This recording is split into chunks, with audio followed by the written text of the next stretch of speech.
and stop the blame game. We saw in Pulwama, it started with blame game. A great friend in India reached out to the international capitals, sold his narrative, and convinced them it was Pakistan. And till date, there is no proof which has been established that Pakistan was involved in Pulwama incident. But what did we see at the end? The end was the decades-old United Nations Security Council resolution pinned, the constitutionally accepted the status of Jammu and Kashmir under Article 370, removed and deleted from the Constitution, and declaring the disputed territory of Jammu and Kashmir, waiting for the right of exercising right of self-determination, just all of a sudden as union territories. Now this cannot, you see, there has to be honesty of purpose. We both have to work, so we are ready to work for the terrorism. Against the terrorism, we should joint efforts, all the countries. And we are the biggest victim. We have fought the world war against terrorism. We were the frontline, fighters. We lost 80,000 lives. We had 152 billion of US dollars losses, economic losses, minimum. Our total debt and liabilities external is 130 billion. So nobody should tell us that we are not serious in, and we eradicated terrorism. 2013 to 2017, if you see the data, 2012 close and 2017, it was our political party's government in Pakistan. Prime Minister was Mr. Nawaz Sharif. I was Finance Minister of Pakistan. I was financing all that, hundreds of billions. The US leadership at that time used to say that if General Musharraf couldn't do this great job, couldn't have the courage, Benazir Bhutto couldn't start it, if this government of Prime Minister Nawaz Sharif does this job, it would be a great service to the world history. And we did it. We delivered. Anyway, there was some subsequent mistakes. Obviously, I don't want to go into detailed, discussion because we have limited time. But then, the next government opened up the entire borders. 35 to 40,000 TTP people came back. 100 hardened criminals were released by that government, and there was resurrection of terrorism in Pakistan. But we are still committed to just eradicate this menace from our soil, inshallah, God willing. I'll talk about the conflict with India. There was a point where there was dialogue, obviously. More than a decade ago, there were actually genuine discussions, all sorts of confidence building and exchanges, and then, of course, that receded. Do you see that as a possibility again, and are there steps, concrete steps Pakistan could take to bring back that dialogue that existed before? Well, it takes two to tango. We can't unilaterally do it. We are willing. 10th of May, when our operation in defense of our own, sovereignty, protection of sovereignty and territorial integrity ended, it was around 7:45 a.m. Pakistan time. I had a call from Secretary Rubio around between 8:15 and 8:20. India is ready to cease fire. Are you ready? I said, we never wanted to start. We never wanted to start. If we had anything to do, we would not have offered within 3 days an independent international investigation of Pahalgam incidents, number one. Number two, down the line, in the process, we proved that the statements by India, they're still on the website of their Foreign Office statement, that Pakistan attacked 15 military installations. We had attacked none at that time. So you see, and Secretary Rubio told me that I'm going to confirm to Jaishankar your acceptance of the ceasefire, and there will be very soon a dialogue between the two at a neutral place. We are waiting for that. So we are ready, obviously, but the dialogue has to be composite dialogue that will be meaningful. We will discuss counterterrorism, people will discuss economy, we'll discuss trade, we'll discuss Jammu and Kashmir. We have to have the whole spectrum of subjects to be discussed on this. So we are ready. You talked about terrorism, you talked about Pakistan's efforts to counter terrorism in your own territory that you've suffered, your own losses among your own citizens. The U.S. has designated, as you know, a number of groups as terrorist organizations in Pakistan, and most recently this resistance front that initially took the responsibility for this attack in Kashmir and later withdrew that responsibility. What would you say to the U.S. in terms of how Pakistan is trying to shut down some of these designated groups? Is the government trying to cut off their fundraising, prevent them from training, and so on? You see, it is obviously sovereign decision of United States. They have designated TRF. We have no issue. And we welcome if they have any evidence that it is involved. But linking it to the Lashkar-e-Taiba, LET, is wrong. That outfit was dismantled years ago by Pakistan. The actors were prosecuted, arrested, jailed, and the entire outfit of LET was destroyed and is no more there. So if it is an independent entity, TRF, and the US authorities have any evidence that they were involved, we have no objection to that. Obviously, it's a sovereign state decision. But surely, I can guarantee you that this TRF has nothing to do with the Lashkar-e-Taiba, LET, which has become defunct years ago. I remember when I was finance minister 2013, 17, it was all actions were taken at that time. Did this come up today in your discussions with Secretary Rubio and the other officials? Well, because we have not objected to this thing. Surely, this is their sovereign right, and I'm sure they would have substantial evidence. They would not have done it only to please India. India has been dying to do it, but linking it to a defunct, outfit, that is unfair. We are okay. We have no issue at all. When you met with your American friends today, how would you compare your country's relationship with this administration compared to the previous administration? Would you say that, is there any difference in how that's proceeding? Having experience around 30 years of this bilateral relationship, I think it's going back to the normal. We had a wonderful relationship in President Clinton's time. I was finance minister. That was the nuclear detonation period, the most difficult one. Very severe sanctions in Pakistan, but despite those sanctions, we negotiated very successfully, very happily with us. Senator Kerry was, in the next round, if you recall. We had excellent relationship in President Obama time. When former President Biden was vice president. So we have excellent. In our relationship, we had hikes, highs and lows. I think we have to come out of this transactional relationship, and it should be strategic, stable, and perpetual. So that's where we are eyeing at. I think we appreciate the efforts of President Trump and, as I said, Secretary Rubio in my brief remarks. They reached out to us. They were constantly in touch with both sides. And so were we. We had proactive diplomacy, and now Indian, even the fair writers and their media has written that Indian narrative was totally mishandled. You talked about strengthening the U.S. relationship, but of course, things have changed since Bill Clinton was president, right? So your country now buys a huge amount of military hardware from China. You've talked about balancing China and the U.S., these two superpowers in this intense competition, but if you're buying most of your weapons from China, does that hamper your relationship with the U.S.? Does it kind of cripple even the possibilities for the future? It shouldn't. Why should? Why should it? Well, the U.S. sees China as a serious threat. It's a matter of who gives a better deal. It's as simple as that. And we have such a strong. We should not be seeing the relationship with the lens of other country. It has to be standalone. And I did say we have great strategic relationship with China, but we have long-lasting, friendship with the U.S. All the time.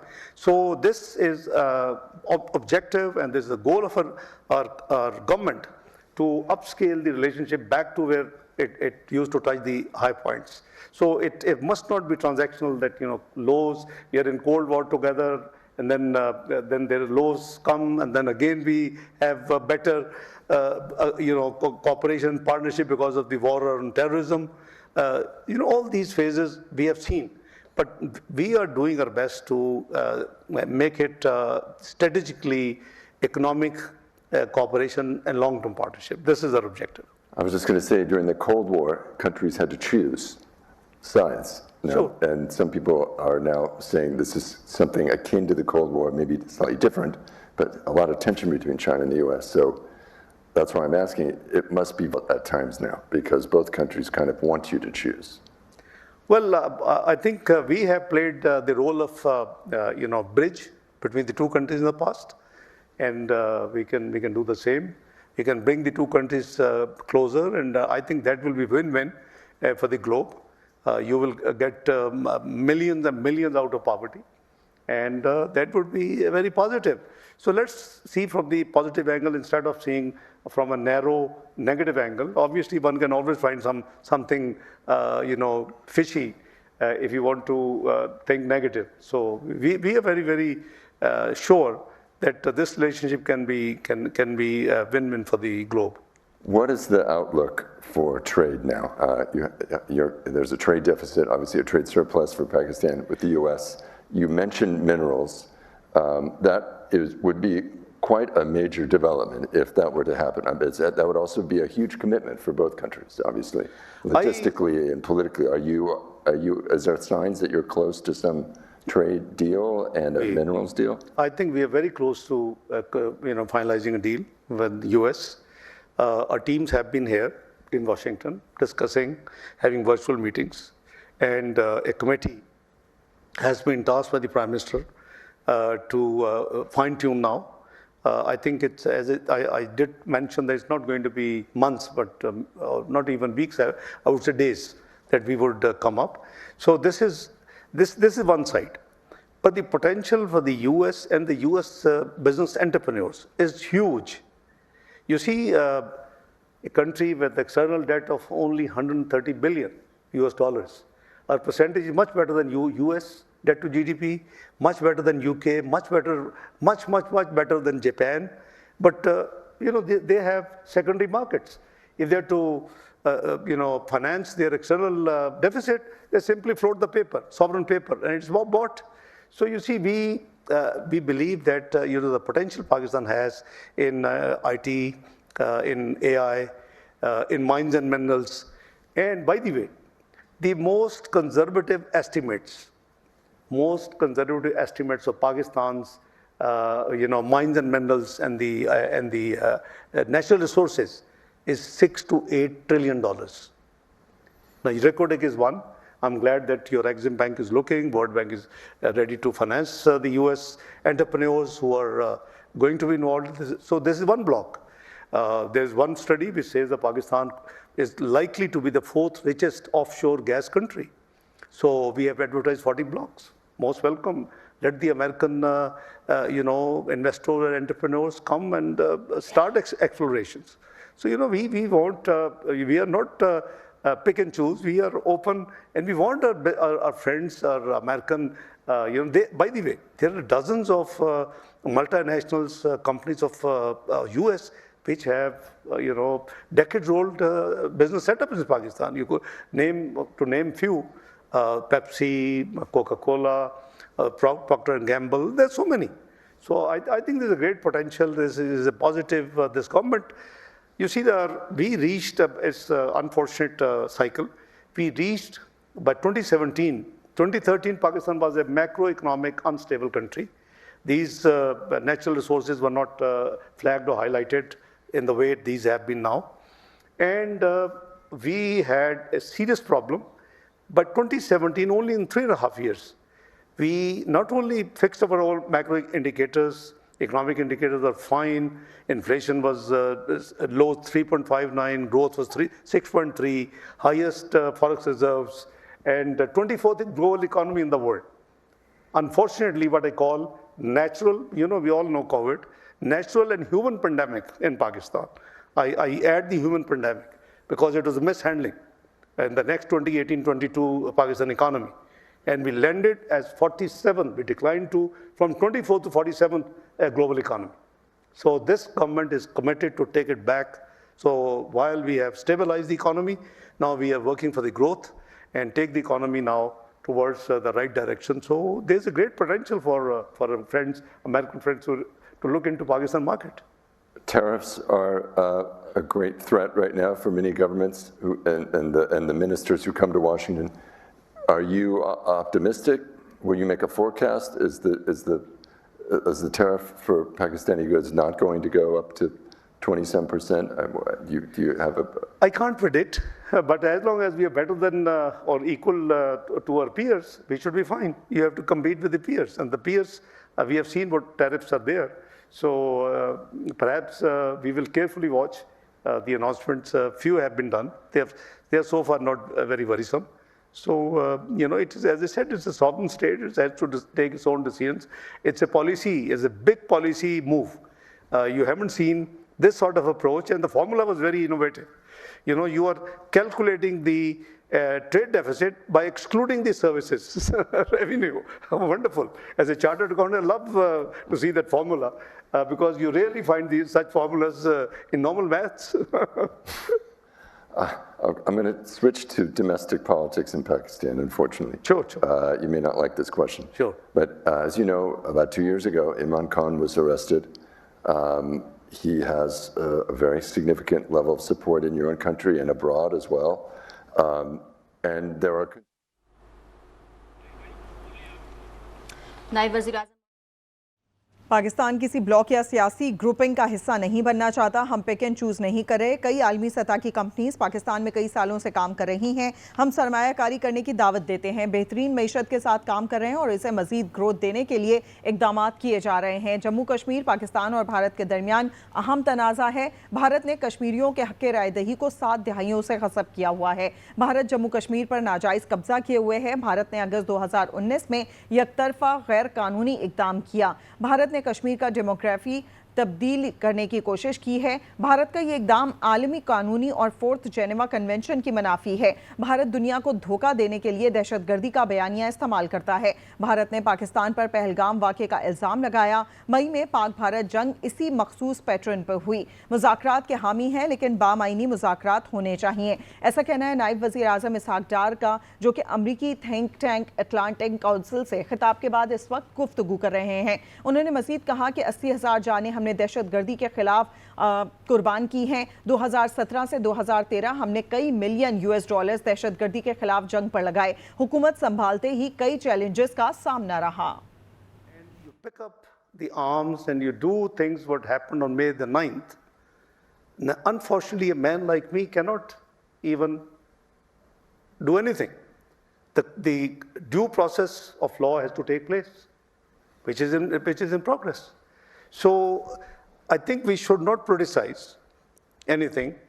For example, if I say that Afia Siddiqui is here for decades and going to be God knows till when, so I think I will be unfair. If your due process for law has resulted in that action, the same applies to everybody. So there's no exception. If you are popular political leader, it doesn't give you license to pick arms, to provoke public, and to go and attack the security installation of a country. This is nothing but treason. So I'm not a judge. I can't do anything. I used to facilitate, but even a man like me can't do anything. The due process of law will take its own course. But I can assure you, this government has nothing to, as you know, that this government hasn't done anything, by the way. The current government hasn't taken any action against. It's the judiciary, it is the caretaker government, it is the judiciary, it is the due process. So we hardly have any right to interfere like any other democratic country in the judicial system. So that's what the fact is. Back to what we were talking about earlier. By the way, we were friends and foes in a life. Imran Khan, before he entered in politics, he was a regular visitor to me for donations for his hospital. So it's not that we don't know each other, but I wish he should not have provoked, he should not have mobilized his party taking the state, this was most unfortunate. I wish he should have done it. You talked earlier about terrorism. I just want to go back to that one more time. In militancy, there's been a resurgence of TTP to some degree, and there's been accusations that the government in Kabul has somehow given them shelter at times. Do you have any regrets or second thoughts about how Pakistan has dealt with the Taliban over the years in Afghanistan? And did you underestimate or miscalculate, perhaps, about how the Afghan Taliban would operate once in power? Well, first of all, let's talk about TTP, Tehreek-e-Taliban Pakistan. And I have regrets. I am concerned Pakistani. I just explained to you, perhaps one of the most disturbed Pakistani would be myself, who spent hundreds of billions between 2014 and 2017 to eliminate this menace. It is a great friend we talked about, his government. They just released the hardened criminals, over 100. They opened the borders, 35 to 40,000 TTPs came back. The Taliban's came back, they're resurrection. But we haven't given up. We have restarted this program because it was our political party which did it in 2014, 2017, cleans up. We'll do it again. But yes, as a country, decision was, in my opinion, with hindsight, the most unfortunate one. Should not have. Neither those hardened criminals should have been released, who are now these suicidal bombers leaders, group leaders, nor the border should have been reopened for all these Talibans to come free. And I don't know whether you remember somebody said that I'm only here in Kabul for a cup of tea. That cup of tea has caused us the resurgence of the militants in Pakistan, unfortunately. So I would like to open up the questions to the audience here and online. This is from a correspondent from Afghanistan International, so I thought that would be appropriate. Hello, everyone. My name is Arif Yaqoubi, and I'm a correspondent for Afghanistan International. I have a question from the Pakistani Prime Minister, which has two parts. First part is Pakistan willing to engage and negotiate with the anti-Taliban groups in exile for the future of Afghanistan? And the second part is, does Pakistan regret supporting the Afghan Taliban in the past? And does it believe that the Afghan Taliban are out of control now and don't listen to the Pakistani government? Thank you so very much. For the sake of democracy, for the sake of helping Afghanistan, you must be aware, my friend, that Pakistan has not yet recognized the interim Afghan government, number one. We have engaged themselves, and we have taken actions 19th of April, 17th of July, for the benefit of the people of Afghanistan. Because you cannot, as a nation, many countries, for example, they have upgraded their diplomatic relations from charge d'affaires to ambassadorship. We have done it very recently, but many countries have done it long time back. And the government in Afghanistan recently has been recognized by one of the P5 members of the UN Security Council. So we are ready to do anything positive, engage in the interest, but we don't want to meddle in the internal affairs, nor we expect anyone to meddle in our internal affairs. That's number one. Number two, the past is, there could be a long debate on what happened in the past, what was good, what was bad.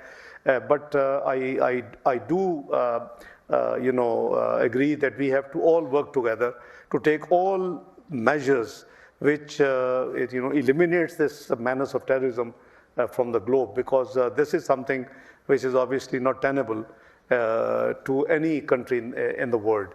There may be a huge distance between Pakistan. As I said, we are the biggest victim of terrorism. And, we have paid huge cost. But if we had not done it, perhaps that menace would have spread to even the United States of America by now. So we actually, contained it by losing our 80,000 people and hundreds of billions of dollars losses. Another question about Afghanistan. how does the Pakistani government assess Russia's recognition of the Taliban government in Afghanistan? Do you anticipate that other governments will follow suit? And I would add also, have you discussed the possibility of the U.S. somehow raising its profile in Afghanistan and perhaps increasing aid or changing its status there? Well, this action of Russia is obviously a sovereign country. We can't, say that it should be done or should not be done. It is their sovereign right to decide, and they have done it. We haven't done it. That means we do not feel it appropriate at this stage. But we have, upgraded the charge d'affaires to ambassadorship in May, 30th of May. So that's number one. Do you anticipate the other governments will follow? No idea. I think you need a plebiscite or a voting to find out whether you will do it or not do it. But obviously, it is just anyone's guess. Okay, on to Kashmir here. Yeah. Covering the globe. Will the people of Jammu and Kashmir located between India and Pakistan still have the opportunity to decide their future, whether to form an independent state or to merge with India or Pakistan? Is that possible? We are absolutely ready. Under the auspices of United Nations, as per the UN Security Council resolutions, the Kashmiri people should be given the right to decide. It is them who have this basic right, and it must be exercised as soon as possible, because as per media reports, a lot of demographic changes are taking place in the Indian illegally occupied Jammu and Kashmir. So unless sooner the better, but we are okay with any outcome. There's no problem at all. Obviously, it is their right to decide whether they want independent, they want to go with India, they want to come with Pakistan. We have no issue at all. We are stuck with the core decision of the UN Security Council, which remains unimplemented for the last over 7 decades. That has to be done. I want to go back to something that you said at the beginning in your opening remarks. You did mention Gaza, terrible scenes there that we're seeing. Did you discuss that with your American counterparts today, and what the U.S. role could be to try to resolve the situation and use its influence with Israel and to try to forge a ceasefire? Do you have any updates or how they? Well, number one, we have actually discussed in the because Pakistan has the presidency of UN Security Council this month in rotation. So I basically I came for 2 signature events, ministerial open debate, and one was on also Palestine, just on Wednesday. The other one was multilateralism, this peaceful settlement of disputes, which we believe is the diplomacy and dialogue is the way forward. And we did discuss all regional and global issues, which obviously includes Gaza. At the moment, we are concerned because humanitarian aid is totally blocked. Now people are dying of hunger. This is something, again, it's a typical Jammu and Kashmir alike situation. Palestine even worse. So we encourage that all and sundry should do its best to stop what's happening, get a ceasefire, come to the 2-state solution, let them have the right to live, both of them, and that's the way forward with the 1967 borders and Al-Quds al-Sharif. I think this is it's doable, but somehow this hostages issue, other pretexts, the recent decision in last 48 hours I think they've done legislation to annex West Bank. It won't go well. So it's going in the wrong direction unless it is the Gaza has become now graveyard not of human being, also international law. Where is international law? Why these institutions were set up 80 years ago in San Francisco? It was supposed to have priority agenda, peace and security, development number 2, and human rights number 3. So the institutions for the purpose of which they were created are just not being able to discharge their responsibilities.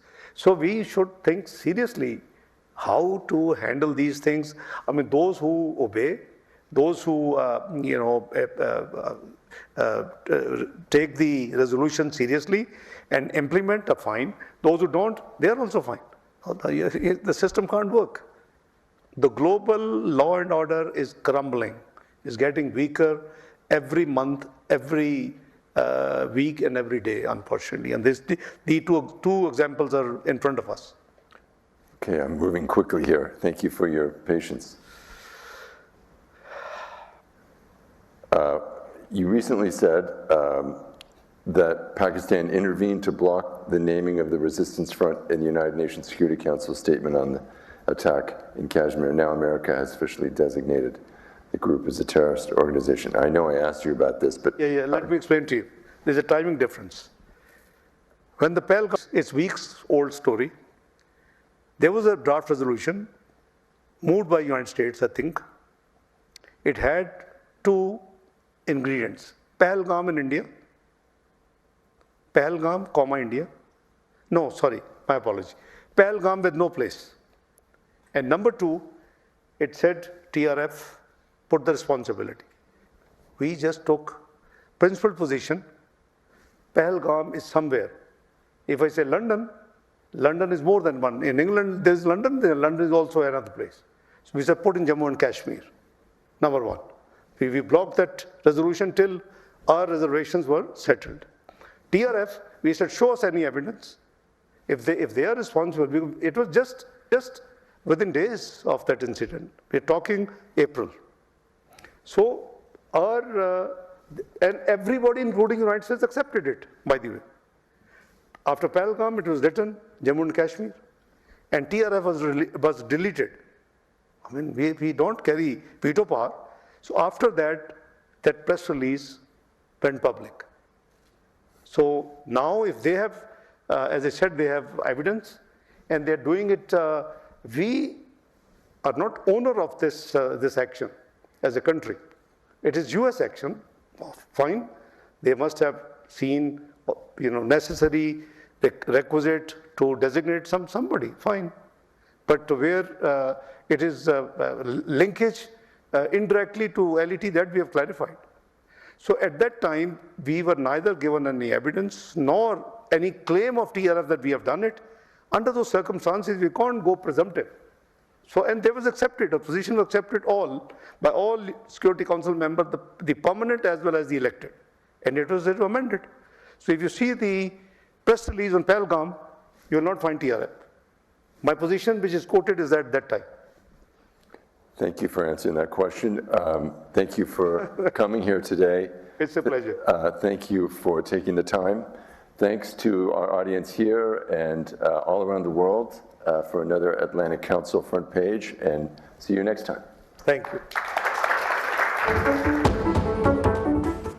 Bharat का ये इक़दाम आलमी कानूनी और fourth Geneva convention की मनाफी है जो किया गया कश्मीर के खिलाफ। भारत दुनिया को धोखा देने के लिए दहशतगर्दी का बयानिया इस्तेमाल करता है। भारत ने पाकिस्तान पर पहलगाम वाक़े का इल्ज़ाम लगाया। मई में पाक भारत जंग इसी मखसूस पैटर्न पर हुई थी।